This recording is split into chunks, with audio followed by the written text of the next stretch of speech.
guys, welcome to Recipes Tested. I'm Brianna Robinson, and today I'm going to be testing out a recipe I actually got on TV. I got this from America's Test Kitchen, and I'll link it down below so that you guys can check it out. But this recipe is called a Carne, how do you say it? Adovada? How do you say it? Adovada. A Carne Adovada recipe. But the recipe I'm testing out today is called Carne Adovada, and it's a pork braised meat chili sauce. Carne Adovada is a braised pork shoulder in a chili sauce, and it just kind of simmers low and slow for a couple of hours. So I'm just going to go over the process of how it's made, and at the end of the video I'll give a review for how it tastes and let you know if it's love at first bite. So if you want to see how this recipe turns out, just keep watching and I'll get testing. Well, yeah, but I'll get testing. So since my husband was making dinner tonight, he first got going on peeling some garlic cloves. We wanted to leave them as whole as humanly possible. And then next he got going on the peppers. So the recipe calls for New Mexico chili peppers, but I just had some dried chilies. They only had one variety. So he got all of the seeds out, and we found that when we cut into them, there's a bunch more seeds hidden in there. And we wanted all the seeds out as possible because we didn't want the spice. We just wanted the flavor.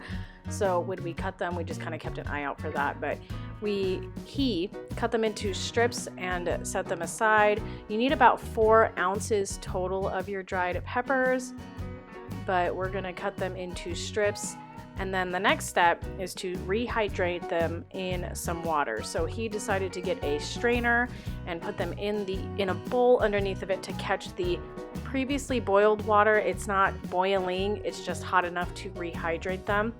So that, you know, when they're in the strainer, we can just lift the peppers out and have the flavorful water sitting underneath without having, you know, no mess. It's just super easy to do it this way.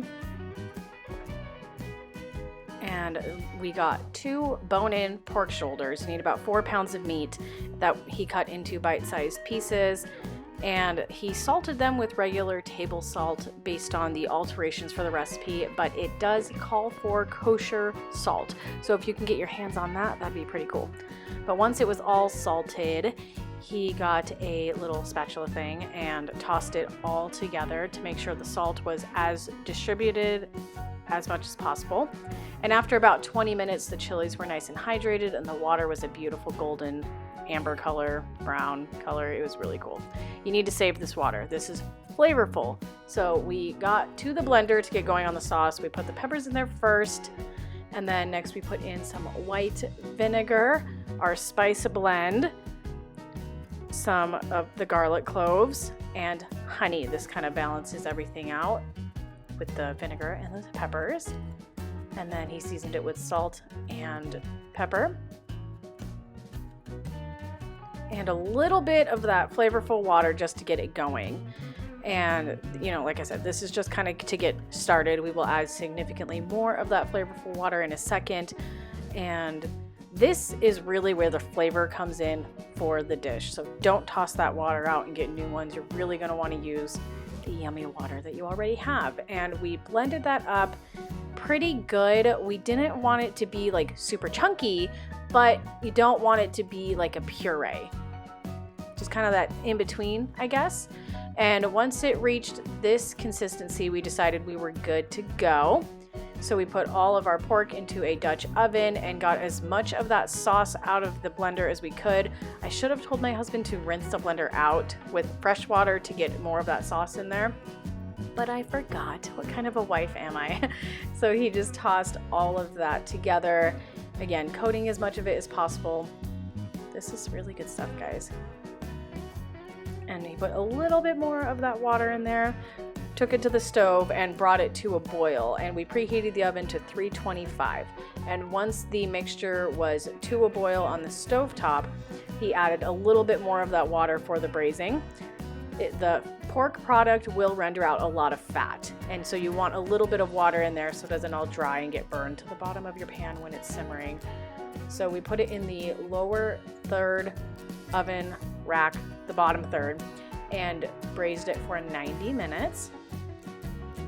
And once that was done, he pulled it out. He always has to pull the Dutch oven out of the oven for me because I'm such a wimp. It's pretty heavy. And this is what it looked like when it's done. Last step is to scrape the sides off and get more of that flavor put into the sauce, but that's it.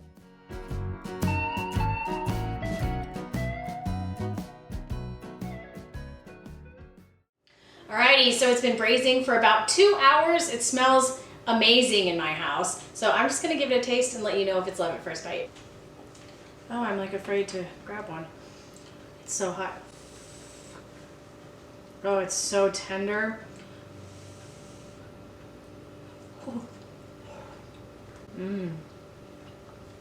Wow, that is really tasty.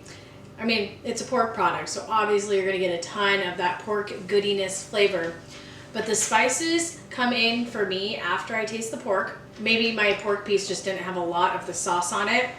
The spices are just really complimentary, but still like a kick of heat. This is still a really, really, really good dish. I really think that you guys should go to America's Test Kitchen and try this out. I don't really know how to explain it. It's just really flavorful, kind of spicy, kind of heat. It's got a lot of warmth to it without being a super heavy bite. Yeah, this is really good. And we're gonna serve this up with a side of rice and some corn. I think that that will be a killer dinner. So thank you guys so much for hanging out and testing this recipe out with me today. I really appreciate it. And don't forget to leave a comment down below with anything else that you want tested, and hit that subscribe button while you're here. And I will see you guys with my next video.